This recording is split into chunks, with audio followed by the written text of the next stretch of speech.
¿Qué tal? ¿Qué tal? ¿Cómo están? Bienvenidos a Código Apocalipsis. Tanto tiempo que no estamos juntos. En realidad estoy, como siempre, muy cortito de parte de... Y bueno, ¿qué vamos a hacer? Tengo ahí al límite mis posibilidades, así que voy a tratar de mantenerme lo más neutral posible. Y quiero hablar de un tema sumamente importante. Aunque usted no lo crea, como dice algún dicho por ahí, todo lo que está pasando en el mundo no es otra cosa que un preparativo para llegar a Jerusalén, a Israel. Este conflicto entre Rusia y Ucrania no terminará allí, terminará en Jerusalén. Es el camino a la batalla de Gog y Magog. Téngalo por cierto, y el tiempo lo va a ir demostrando. Rusia arrancó ya esta invasión cuando invadió la península de Crimea. Ya se fue posicionando en una marcha que no tendrá fin hasta lo que pueda llegar a ser la batalla de Armagedón en Apocalipsis 16. Esto va a ir creciendo. Luego, el 24 de febrero del año 2022, inició una guerra completamente injustificada, completamente inexplicable desde cualquier punto de vista, invadiendo nada más ni nada menos que Ucrania, un país hermoso, un país realmente muy rico en producción de trigo, de cebada, que de repente del día a la noche tiene que resistir una invasión extranjera, destruyendo miles de edificios, puentes y mucho más de una manera lamentable y total y absolutamente injusta. Esto, sin embargo, es un duro revés para el ejército ruso. Yo quiero hacer primeramente un análisis, digamos, neutral internacional. Rusia, a la que creíamos la primera potencia mundial con Estados Unidos, o sea, Estados Unidos, Rusia, China, estábamos siempre en ese debate, siempre creíamos que Rusia era una megapotencia, pero sin embargo, su participación en la guerra de Ucrania es simplemente vergonzosa. Rusia es perdedora en esta guerra, la guerra de Putin, como lo llama CNN, es una guerra que está dejando avergonzado al ejército ruso y está dejando mucho que hablar. Ahora, sabemos que la situación de Rusia es bastante compleja. Esto tiene elevadísimos costos económicos y muchas otras influencias en lo político y en diferentes aspectos. Yo le veo mal a Rusia, le veo mal a Putin, pero no le veo rendido. A Putin lo veo peligroso más que nunca, porque no parece que vaya a ser un hombre que quiera perder una guerra contra un país, Ucrania, siendo que Rusia le desafiaba a la OTAN. Sí, el temor siempre era de que Rusia y la OTAN entren en conflicto, es decir, Alemania, Francia, Estados Unidos, Inglaterra, Canadá y los otros países, incluyendo Turquía, que son miembros de la OTAN, se creía que Rusia podía atacar inclusive a la OTAN. Ahora nos preguntamos, si no pudo contra Ucrania, ¿cómo iba a poder contra la OTAN? Parece ser que Rusia no es la gran potencia militar que creíamos o que tiene un as debajo de la manga. Y ese as debajo de la manga que podría utilizar Putin es justamente el punto peligroso de la cuestión. La Biblia, para mí la profecía de Ezequiel capítulo 38, que prácticamente se repite en Ezequiel capítulo 39 con algunas pequeñas diferencias, es la clara invasión de un ejército proveniente de las regiones del norte, de Jerusalén, del norte de Israel. Es un claro y exacto panorama profético que se está viviendo hoy día. La profecía de Gog y Magog de Ezequiel capítulo 38 es la que empezó a cumplirse con esta invasión de Rusia a Ucrania. Y si vamos a mirar el escenario profético, no va a terminar allí. No sé, tal vez Rusia llegue a hacer una pausa, a rendirse momentáneamente para rearmarse, reorganizarse, pero no va a terminar allí. Rusia es Gog y Magog, y este ejército de Rusia va a buscar alianzas para el futuro, y va a hacer alianza con muchos países, y nos describe perfectamente Ezequiel capítulo 38, usted ya lo habrá leído, yo ya hice videos al respecto, pero cada vez me es más claro el panorama. Dice Ezequiel 38, vino a mí palabra de Jehová diciendo, hijo de hombre, pon tu rostro contra Gog en la tierra de Magog, príncipe soberano de Meshech y Tubal, y profetiza contra él. Y di, así ha dicho Jehová el Señor, he aquí yo estoy contra ti, oh Gog, príncipe soberano de Meshech y Tubal. Gog. Gog es una palabra muy sencilla, lo analizamos en la historia y encontramos que Gog viene a ser como un príncipe exaltado. Inclusive, esta palabra está conectada con la palabra zar. Y no olviden que los emperadores rusos se llamaban zares. Y Gog, sin dudas, se refiere a un líder ruso que se despertará en los últimos tiempos y que el Señor le dice que es Gog, a quien él está en su contra y lo llama príncipe soberano de Meshech, es decir, de Moscú. Las profecías, los escatólogos, los historiadores, los antropólogos buscan la conexión y encuentran que Meshech es sin dudas Moscú. Es decir, cuando hablamos de la guerra de Gog y Magog, cuando hablamos de Rusia, del príncipe que posee una tierra que es Magog, el hombre y la tierra, el príncipe soberano de Meshech y Tubal, estamos hablando de un ejército ruso que invadirá Oriente Medio al final de los tiempos.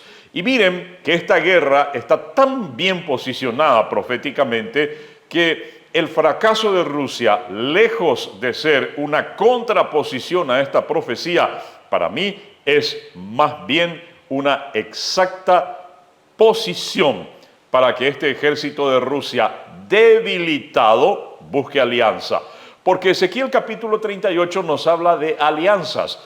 Rusia creía ser el país que no necesita aliados para atacar, Rusia creía ser el país que iba a desafiar a la OTAN, Rusia creía que iba a dominar el mundo, pero resulta ser que ni siquiera pudo dominar Ucrania.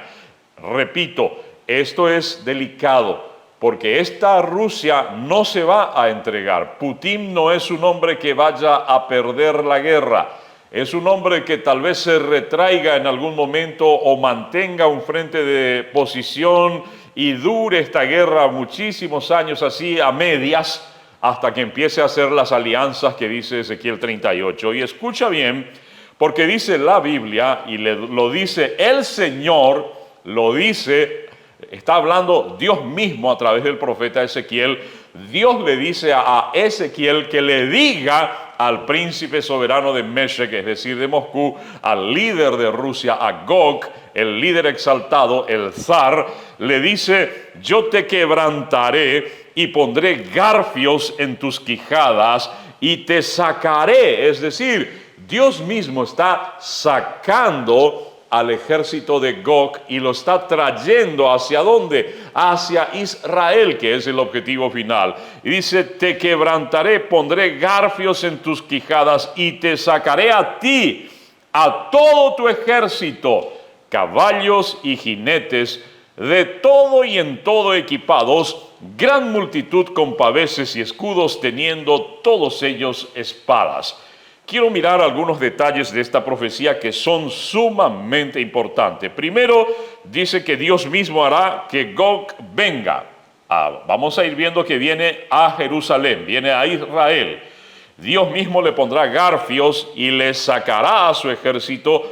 Todos, dice, con caballos y jinetes. Y ahora nosotros decimos, no, la guerra es tecnológica, la guerra es satelital, la guerra es todo computarizado, y no es tanto así, no es tanto así.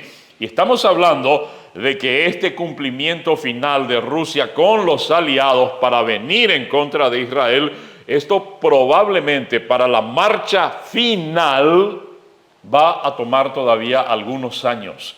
Va a tomar todavía algunos años, pero arrancó con la invasión de Ucrania. Y escúchame bien, va a venir Rusia, empezó a tomar terreno para hacer camino, porque Ucrania está en el camino de Rusia a su marcha hacia Israel. El objetivo final será Israel. Pero como dice la profecía que esto será una guerra de caballos y jinetes, entonces yo lo dije esto a un amigo mío que es militar de muy alto rango y me dijo, no, guerras a caballos, no, eso es cosa de antes. La Biblia no se va a equivocar, le dije. Tenemos que entender que la invasión final, la salida final de Gog y Magog contra Israel va a ser a final de la gran tribulación, 7 años después del rapto. O sea, esta es una invasión que arrancó, pero no va a terminar ahora. Por eso digo, el ejército de Rusia se puede retrotraer, se puede poner en pausa, puede mantener la guerra con pequeños frentes de batalla y estar dando vueltas en el escenario para ir preparando un ataque final, donde Ucrania es un estorbo en su camino. Pero si esta guerra final de la alianza de Gog y Magog, que es Rusia, lo va a hacer primero con los reyes del Oriente y ya son aliados. Rusia, China y Corea del Norte, los 3 monstruos del Oriente, ya están aliados. Solamente que China es un país demasiado inteligente, demasiado astuto como para meterse en una guerra que no le conviene. Y entonces hablamos de la invasión de China a Taiwán. Y Estados Unidos, como siempre, dice que ellos van a intervenir si eso ocurre. Ya Estados Unidos también demostró que no se mete tan fácilmente en la guerra porque no le conviene también a Estados Unidos meterse directamente en una guerra. Cuando China invada Taiwán, hay 2 posibilidades reales. O que Estados Unidos responda de manera contundente con la OTAN, inclusive con algunas alianzas de Francia, España, Inglaterra y otros países, y vengan a traer un posicionamiento de frente de guerra contra China, lo cual no le conviene a nadie. Y así como le conocemos a la OTAN, es probable que todo termine en discursos y empiecen a plaguearse y manden un tanquecito y diga que le están haciendo frente a China, pero China se va a posicionar en Taiwán y la OTAN o Estados Unidos no le va a hacer una guerra directa porque no le conviene a nadie. ¿Por qué? Porque si tú destruyes Taiwán, que sería el escenario de guerra, y si empiezan a caer misiles unos tras otros en Taiwán, toda la economía del mundo se paraliza directamente, porque Taiwán es el centro mundial de la producción de chips. No se fabricarán más autos, no se fabricarán más computadoras, no se fabricarán más celulares. Todo el mundo tecnológico de lo cual dependemos al 100% hoy día se paralizará si hay una guerra directa en Taiwán. Por lo tanto, si China decide invadir Taiwán y decide adueñarse de Taiwán, la cosa no va a ser tan fácil para Estados Unidos y creo que se volverá a repetir la misma escena. Discursos, amenazas, haremos esto, haremos aquello, nos pondremos en guerra. No. Todo el mundo pierde si Taiwán se pierde. Así que esa va a ser una situación aparte. Eso es un paréntesis de todo lo que estoy viniendo, hablando de que Rusia, China y Corea del Norte van a estar fuertes. Y mucho más si China empieza a tomar el dominio absoluto de la producción de chips y se adueña de todo el campo tecnológico. Pero si la guerra de Gog y Magog, volviendo al tema de Ezequiel 38, va a ser al final de la tribulación, no será una guerra tecnológica ni de satélites. ¿Por qué te lo digo? Primero, porque una vez que la iglesia sea quitada de en medio, el rapto de la iglesia, una vez que la iglesia sea quitada de en medio, escúchame bien, va a ocurrir lo siguiente. Va a entrar en escena el anticristo hablando un mensaje de paz y logrará acuerdos importantes de paz, entre ellos el acuerdo de paz entre judíos y palestinos en Oriente Medio, pero ese acuerdo de paz, es completamente rechazado por Irán, por ejemplo. Entonces, ese acuerdo de paz va a hacer que Irán empiece a atacar a Israel. ¿Y dónde está el tema? Que Irán y Siria son aliados de Rusia, de China y de Corea del Norte. Entonces, apenas la iglesia sea sacada, el primer jinete, que es el caballo blanco, el anticristo, entra en acción, y el segundo jinete es una guerra, es un tambor de guerra. Y empiezan las batallas de la Tercera Guerra Mundial, porque una Tercera Guerra Mundial es el resultado de muchas batallas y va a durar 7 años. Inclusive el preámbulo de la Tercera Guerra Mundial ya empezó con la invasión de Rusia a Ucrania. Entonces, esto nos va a llevar a que después del rapto tenemos rapto, acuerdo de paz, guerra, caballo negro, hambruna mundial, una crisis económica mundial. 2 libras de trigo por un denario, 6 libras de cebada por un denario, significa en términos reales una terrorífica escasez alimenticia. Y dicho sea de paso, qué raro que Ucrania es el mayor productor de trigo y es el que provee prácticamente gran parte del trigo a toda Europa. Entonces nos vamos entendiendo en esto, ¿verdad? Bueno, luego tenemos del caballo negro el caballo amarillo, que viene con el Hades detrás y trae una mortandad, con las fieras de la tierra, con pestes, con todo tipo de mortandad. Y se desata ya en medio de eso un escenario de guerra mundial, de escasez mundial, de bloqueos internacionales, etcétera, y todo el campo empieza a destruirse. En ese mismo contexto se va formando la alianza de Rusia, China y Corea del Norte, que ya está formada allá arriba en el balcón del mundo, y necesitan aliados en Oriente Medio porque la batalla de Gog y Magog tiene como epicentro Israel. Entonces, Rusia va durante ese tiempo empezar a hacer alianzas, teniendo en cuenta que ya demostró que en Ucrania no fue el boom, sino que fue el bang.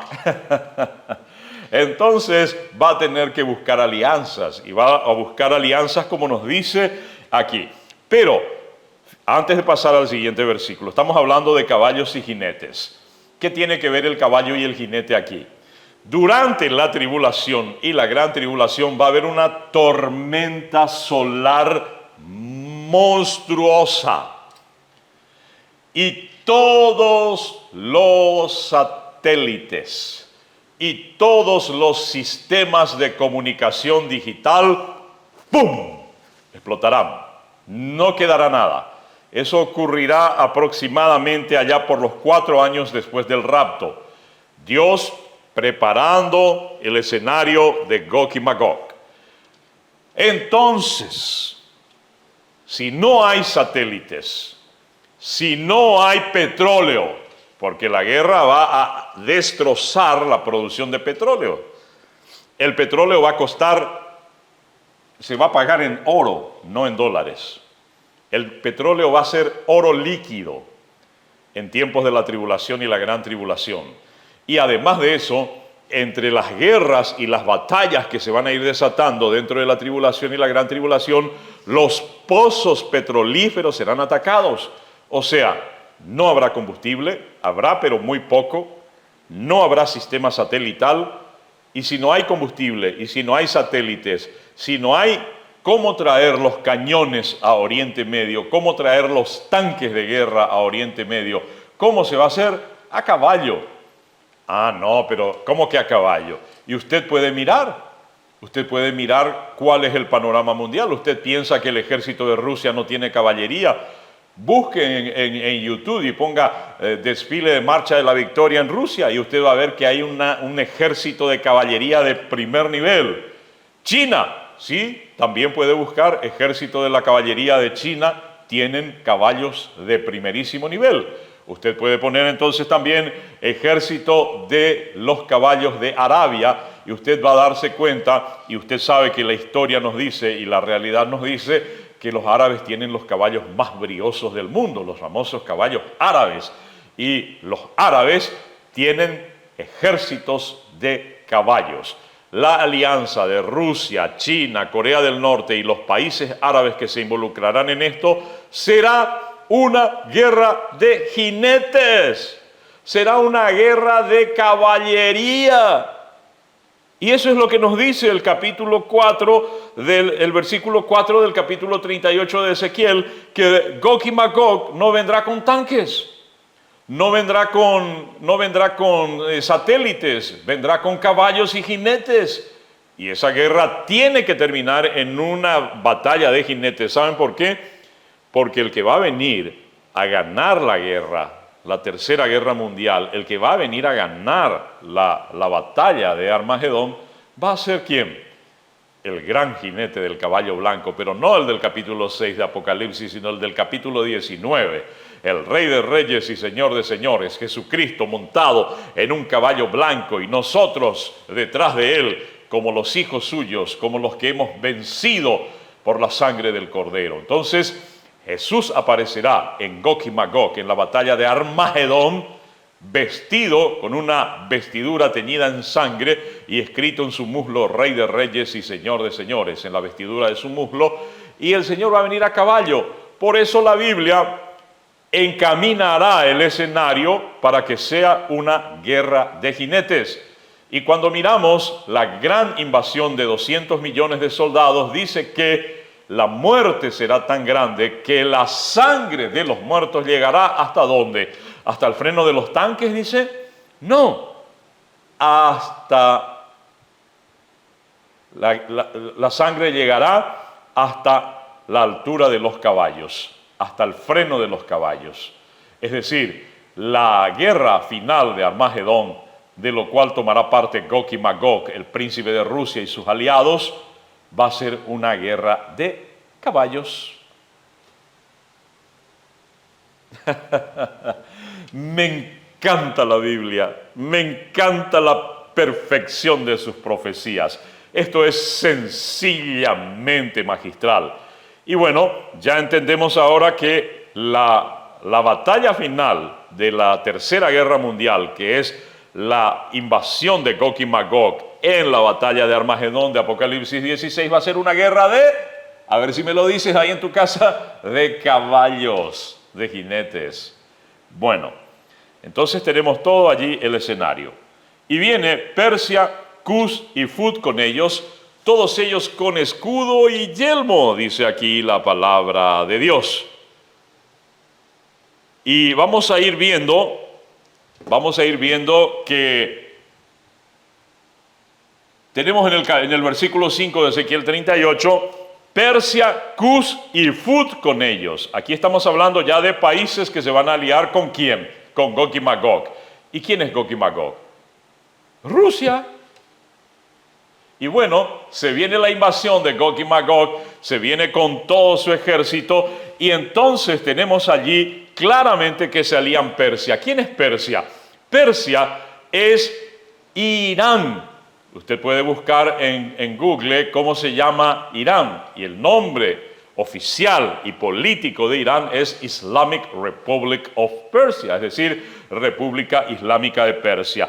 Y esto claramente nos dice que se va a aliar con Persia, se va a aliar con Cus y Fut, que son Etiopía, que son países que son muy claves allá en todo ese escenario hacia el norte y rodeando Jerusalén. Dice que todos ellos tendrán escudo y yelmo, es decir, una guerra de lo antiguo. Gomer y todas sus tropas, y la gente pregunta quién es Gomer, y acá te voy a dar un dato sorprendente. Gomer es Alemania. ¿Cómo que Alemania? ¿Qué tiene que ver Gomer con Alemania? Según los historiadores, existía un lugar donde se extraía algo llamado Gomer, que era estaño. Y ese lugar era Alemania. Alemania era, en aquella época de la antigüedad, estamos hablando de unos 700 años antes de Cristo, Alemania era el proveedor de estaño, que no sé para qué se usaba, pero según los historiadores, Alemania proveía de estaño al mundo que necesitaba en aquella época. Y Gomer era el estaño, el lugar donde se sacaba el estaño. ¿Y saben cómo le decían a los alemanes? Le decían los Gomerians, los que producen estaño. Y después ese Gomerian quedó como Germanian y fue derivando con unas transliteraciones y quedó en Germany, que finalmente terminó siendo Alemania. Y usted me dice, pero Alemania es la OTAN, ¿cómo se va a aliar con Rusia? No, usted no sabe que debajo de la mesa muchos países de la OTAN ya están haciendo negociaciones secretas con China, y por ende va a ser con Rusia, que es Gog y Magog, y también con Corea del Norte, que son los reyes del Oriente. Y va a venir Alemania a la casa de Togarma, que es Turquía, que también que es de la OTAN, pero va a pasar a trabajar con Rusia. La casa de Togarma, ¿de dónde? De los confines del norte, y todas sus tropas, muchos pueblos contigo.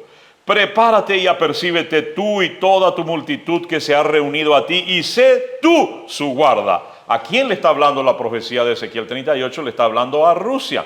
Y la Biblia le dice, prepárate, le dice Dios, prepárate y apercíbete tú y toda tu multitud que se ha reunido contigo, y sé tú su guarda. De aquí a muchos días serás visitado. Al cabo de años, cuando se cumplan los años significa eso, cuando se cumpla el tiempo, vendrás de la tierra, vendrás a la tierra salvada de la espada, recogida de muchos pueblos, a los montes de Israel, que siempre fueron una desolación, mas fue sacada de las naciones, y todos ellos morarán confiadamente.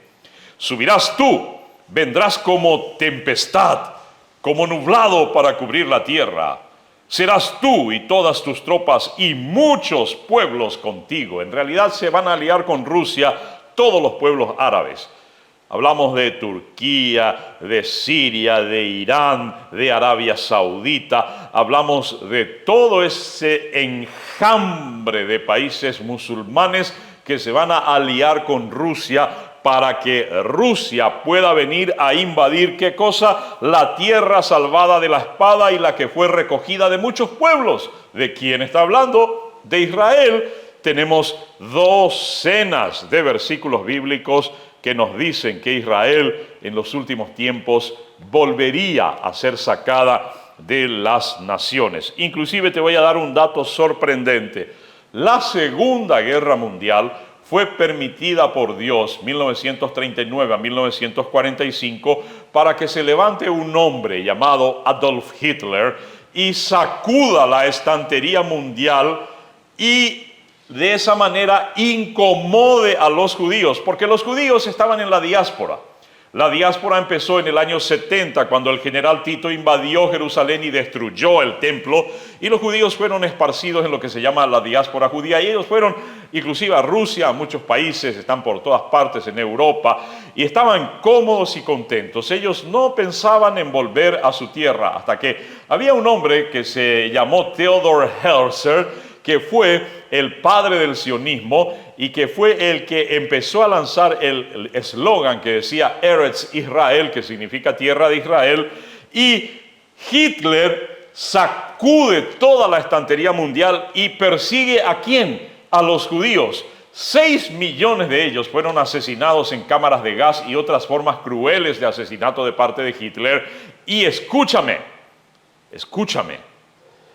cuando estos judíos que sobreviven al holocausto de la Segunda Guerra Mundial se sienten incómodos en el mundo, se empiezan a conectar con la frase de Theodor Herzl, Eretz Israel, o sea, tierra de Israel, y empezó el retorno a casa. Empezó a cumplirse la profecía bíblica que Dios dice a través del profeta Isaías y Jeremías que Él enviará a un cazador para que se les incomode y que se escondan entre las peñas y luego vuelvan a casa. Es lo que dice la palabra de Dios. Y eso se cumplió cabalmente con la Segunda Guerra Mundial y después, en 1947, en Flushing, Estados Unidos, donde estaba reunido el Consejo de Seguridad de la ONU, se reconoce al Estado de Israel. El 14 de mayo de 1948 se proclama la fundación del Estado de Israel y empiezan a volver los judíos. Usted puede poner noticias de archivos,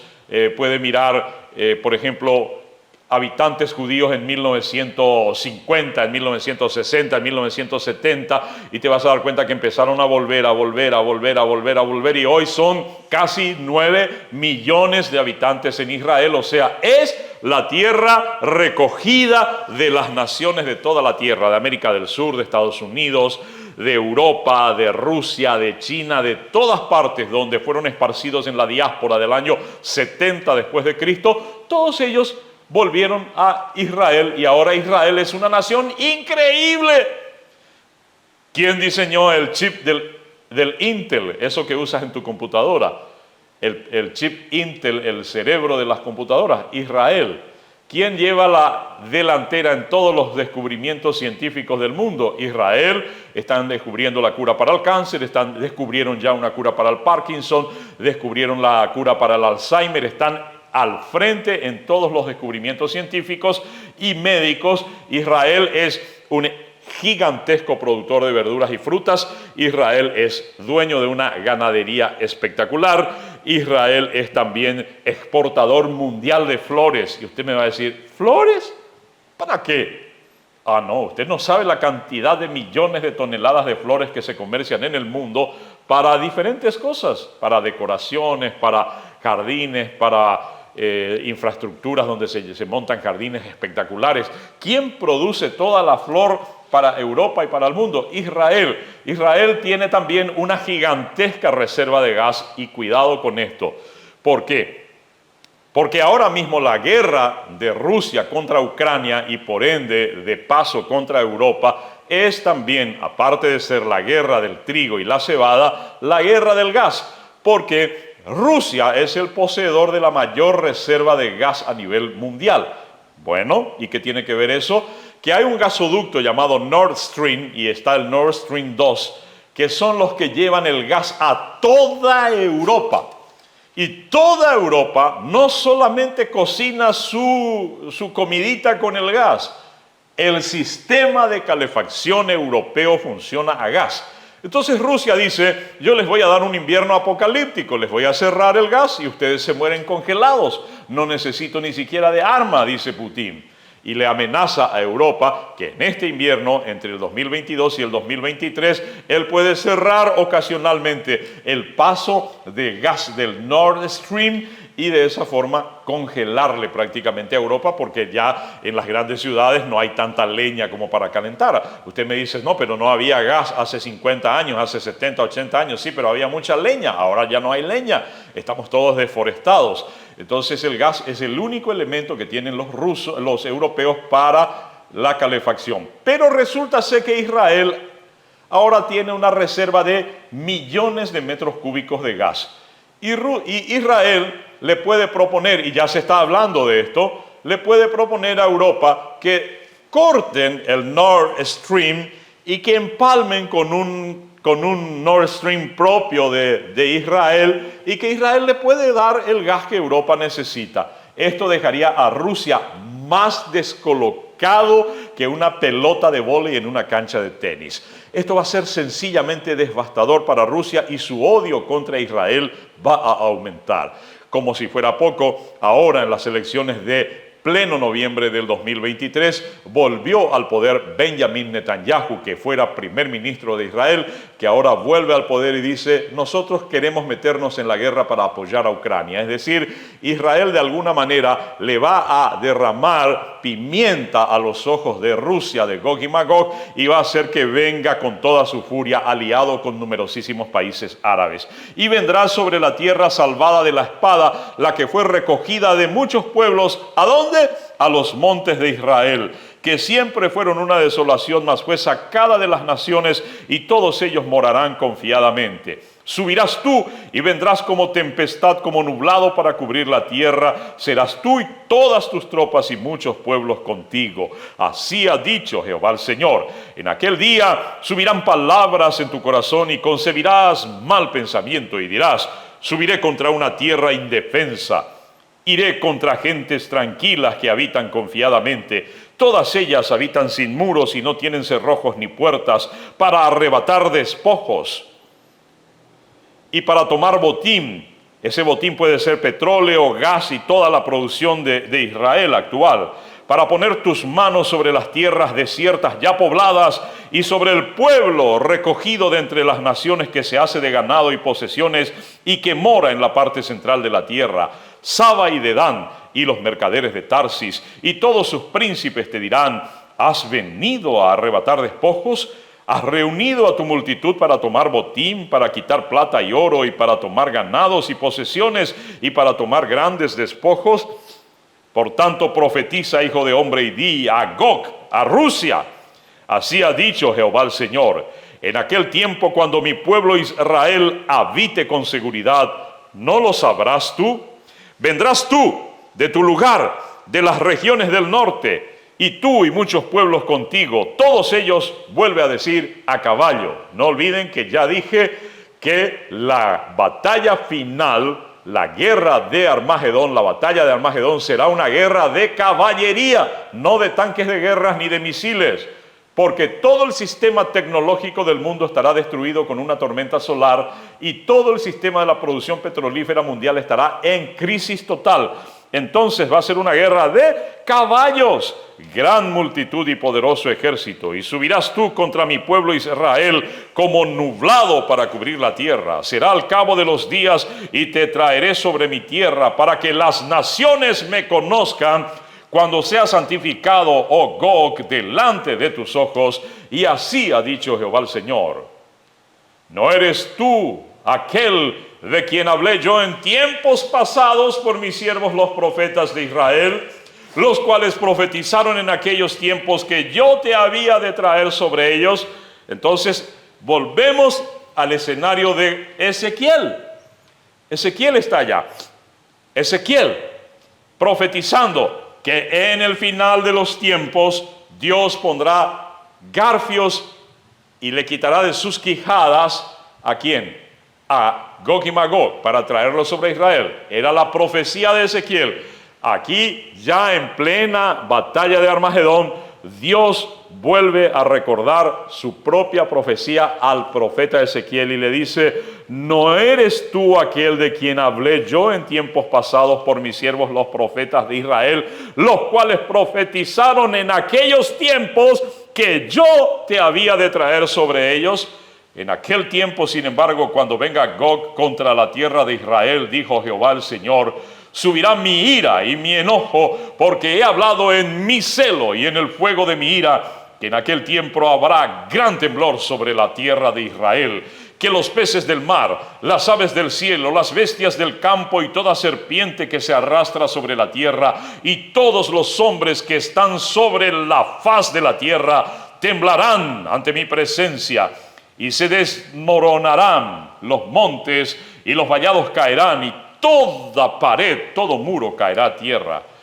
Y en todos mis montes llamaré contra él la espada, dice Jehová el Señor. La espada de cada cual será contra su hermano, y lo litigaré contra él con pestilencia y con sangre, y haré llover sobre él, sobre sus tropas y sobre los muchos pueblos que están con él, impetuosa lluvia y piedras de granizo, fuego y azufre. Para ir cerrando nada más y darle un broche de oro, porque esto es algo que podemos preparar cientos de versículos bíblicos que se entrelazan acerca de los preparativos de esta guerra. Y hablando de esta guerra, guerra mundial, guerra nuclear, la gente hoy debate, ¿será que va a usar Rusia su bomba nuclear? Dice la OTAN, porque ya lo ha dicho cientos de veces, eso de que la OTAN dice, para mí ya es un cuento de hadas. Si Rusia invade Ucrania, le vamos a demostrar quiénes somos los dueños del mundo. Ahí está Ucrania peleando solo. Y la OTAN, te mando un fusil, te mando comidita, te mando un tanquecito. Y Ucrania peleando solo. Y la OTAN, no podemos meternos. Así está el mundo. Cuando invada China, Taiwán, que te lo dije hace un momento, Estados Unidos dice, si China le toca a Taiwán nos va a conocer. No le van a conocer, porque son unos fanfarrones que se pasan hablando, amenazando, pero que al final se mantienen lejos porque no quieren perder su hegemonía mundial en lo económico. Y si Taiwán es destruido, todo el mundo tecnológico se destruye y toda la producción mundial, la industria mundial se paraliza de manera absoluta e inmediata. Por lo tanto, cuando China invada Taiwán, Estados Unidos va a seguir plagueándose, la OTAN va a decir, nosotros vamos a responder, pero nunca van a responder porque no les conviene. Entonces, aquí estamos viendo que el tema de la guerra, el de la bomba nuclear, ¿será que Rusia va a usar un arma nuclear en Ucrania? Es probable que use más adelante, no sabemos en cuánto tiempo.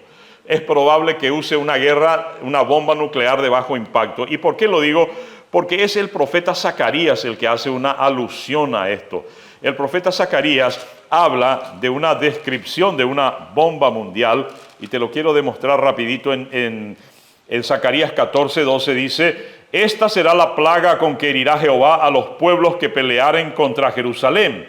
La carne de ellos se corromperá estando ellos aún sobre sus pies, se le consumirá la cuenca de sus ojos y la lengua se deshará en su boca. Está hablando de una bomba de hidrógeno, una bomba nuclear que hace que la gente muera desintegrada y en milésimas de segundos. Eso significa que no tienen tiempo ni de caer al suelo. Para cuando le alcanzó el efecto de la radiación ya se desintegraron. Y dice Zacarías en 14:12 que la gente se corromperá la carne de ellos aún estando parados. Y así funciona la guerra. O sea, Zacarías vio una guerra de bombas nucleares, pero no va a ser una guerra global, porque de acuerdo a la Biblia no va a terminar el mundo con bombas nucleares. No, porque hay todavía todo un plan. Pero yo quiero ahora volver a un detalle aquí en Ezequiel capítulo 38 que dice que vendrán ellos, y en el versículo 13 dice, Saba y Dedán y los mercaderes de Tarsis y todos sus príncipes te dirán, ¿has venido a arrebatar despojos? ¿Has venido con tu multitud para tomar botín, para quitar plata y oro y para tomar ganados y posesiones y para tomar grandes despojos? Escúchame, yo te digo una cosa, Saba y Dedán y los mercaderes de Tarsis, ¿saben quiénes son? La OTAN, Estados Unidos, Inglaterra y todas sus legiones de confederados del Reino Unido, del cual se desprendió Estados Unidos, y que no van a tener fuerza militar ni económica para enfrentar esa guerra, y le van a decir a Gog y Magog y sus aliados, has venido a tomar despojos, o sea, como diciendo, no podemos hacer nada, solo te preguntamos, llevá si querés, algo así, ¿verdad? Ahora me quiero ir ya para cerrar a Apocalipsis 16, y esto te lo voy a tener que hacer en 4, 5, 10 y 20 videos solo hablando de esta guerra, porque dice ahora que en Apocalipsis capítulo 16 se habla del sexto ángel que derrama su copa sobre el gran río Éufrates. Esto también es importante que hablemos un poquito porque a menudo veo que el río Éufrates se está secando y la gente dice que se cumple la profecía. No, el río Éufrates tiene bajantes y alzantes de acuerdo a los parámetros de lluvia. Pero en el final tiempo, cuando tenga que venir la caballería de Rusia, China, Corea del Norte y los países aliados, un ángel va a secar el río Éufrates para que el ejército pueda pasar hacia Jerusalén. Y dice que este va a secar el río Éufrates de manera tal que estuviese preparado el camino para ¿quién? Para los reyes del oriente, la gran alianza de Rusia, China, Corea del Norte. Y mira lo que dice acá. Dice, y vi salir de la boca del dragón y de la boca de la bestia y de la boca del falso profeta 3 espíritus inmundos a manera de rana, pues son espíritus de demonios que hacen señales y van a todos los reyes de la tierra en todo el mundo para reunirlos a la batalla de aquel gran día del Dios Todopoderoso. He aquí yo vengo como ladrón. Bienaventurado el que vela y guarda sus ropas para que no ande desnudo y vean su vergüenza. y los reunió en el lugar que en hebreo se llama Armagedón, el valle del Meguido, que traducido significa el valle de las lamentaciones, donde Israel ya tuvo algunas batallas en el pasado. Napoleón Bonaparte, según registra la historia, contempló una vez el valle del Meguido y dijo: si alguna vez la humanidad termina en una guerra, será en este lugar. Es una planicie gigantesca donde hasta hoy día se conserva como tal porque no sirve para la agricultura. Allí es donde se enfrentará Israel a los ejércitos multinacionales que invadirán para la guerra final. Y mira, allí en Armagedón, el séptimo ángel derramó su copa sobre el aire y salió una voz del templo del cielo del trono diciendo: hecho está. Entonces hubo relámpagos y voces y truenos y un gran temblor de tierra. ¿Recuerda Ezequiel? ¿Qué dice Ezequiel? ¿Cómo va a ser cuando venga finalmente? Es que la Biblia es perfecta, la gente no quiere leerla. La Biblia es absolutamente perfecta. A ver dónde se me fue Ezequiel, por favor, aquí, Ezequiel 38, dice aquí que cuando Gog venga contra la tierra de Israel, dice Jehová, subirá mi ira y mi enojo, porque he hablado en mi celo y en el fuego de mi ira, que en aquel tiempo habrá gran temblor sobre la tierra de Israel, que los peces del mar, las aves del cielo, las bestias del campo y toda serpiente que se arrastre sobre la tierra y todos los hombres que estén sobre la faz de la tierra temblarán ante mi presencia y se desmoronarán los montes y los vallados caerán y todo muro caerá a tierra. Está hablando de un mega terremoto. Y aquí dice que cuando Gog entre a Israel y entre a Jerusalén, dice acá que habrá voces y un gran temblor y un terremoto tan grande cual no lo hubo jamás desde que los hombres han estado sobre la tierra. Y la gran ciudad fue dividida en 3 partes, y las ciudades de las naciones cayeron, y la gran Babilonia vino en memoria delante de Dios para darles el cáliz del vino del ardor de su ira, y toda isla huyó, y los montes no fueron hallados. Y cayó del cielo sobre los hombres un enorme granizo como el peso de un talento, y los hombres blasfemaron contra Dios por la plaga del granizo, porque su plaga fue sobremanera grande. Escúchame, nuevamente vuelvo a Ezequiel. Dice aquí que cuando Israel sea invadida por Gog y Magog y sus aliados, yo litigaré contra ellos con pestilencia, con sangre, y haré llover sobre él y sobre sus tropas y sobre los muchos pueblos que están en él impetuosa lluvia y piedras de granizo, fuego y azufre. Apocalipsis 16 dice que será tanta la ira de Dios que caerá sobre ellos un enorme granizo con el peso de un talento, y los hombres blasfemarán contra Dios por la plaga del granizo. El peso de un talento equivale a que un granizo debe tener el tamaño de una pelota de básquetbol, y desatado en medio de una tormenta debería de viajar, según los entendidos, a 550 kilómetros por hora. Esto será devastador. Así que, hermanos y amigos, ya sabemos qué va a acontecer. Y aquí, cuando este señor, este Gog y Magog, no sé si va a ser Putin o va a ser un sucesor de Putin, porque para que esto se concrete exactamente tiene que pasar toda la tribulación y la gran tribulación y 7 años después. Y no sé si Putin tendrá tantos años para aguantar. Yo creo que puede surgir otro líder en Rusia, peor que él. Y cuando estén todos reunidos en el valle del Meguido, en el Armagedón, es allí cuando se abrirá una puerta dimensional en el cielo y aparecerá allí el Hijo del Hombre, el Señor Jesucristo. Dice que vendrá y tendrá una gran multitud con el estruendo de muchas aguas y como la voz de grandes truenos que decían: aleluya, porque el Señor nuestro Dios Todopoderoso reina. Gocémonos y alegrémonos y démosle gloria. ¿Por qué? Porque viene la victoria final. ¿Y cuál es esa victoria final? El cielo abierto y un caballo blanco, y el que lo montaba se llamaba Fiel y Verdadero, y con justicia juzga y pelea. Sus ojos serán como llama de fuego, y habrá en su cabeza muchas diademas, y tendrá un nombre escrito que ninguno conocía. Estaba vestido de una ropa teñida en sangre, y su nombre es el Verbo de Dios. Los ejércitos celestiales vestidos de lino finísimo, blanco y limpio, le seguirán en caballos blancos, y de su boca saldrá una espada aguda para herir con ella las naciones, y las regirá con vara de hierro, y él pisará el lágar del vino del furor de la ira del Dios Todopoderoso, y en su vestidura y en su muslo tiene escrito este nombre: Rey de Reyes y Señor de Señores. Jesucristo derrotará a todo el ejército de Gog y Magog y sus aliados. No será la OTAN, no será China, no será nadie, será el Señor Jesús. Rodeado el campamento de Israel por ejércitos de caballos, aparecerá el verdadero jinete, el que sabe montar un caballo en la dimensión del universo entero.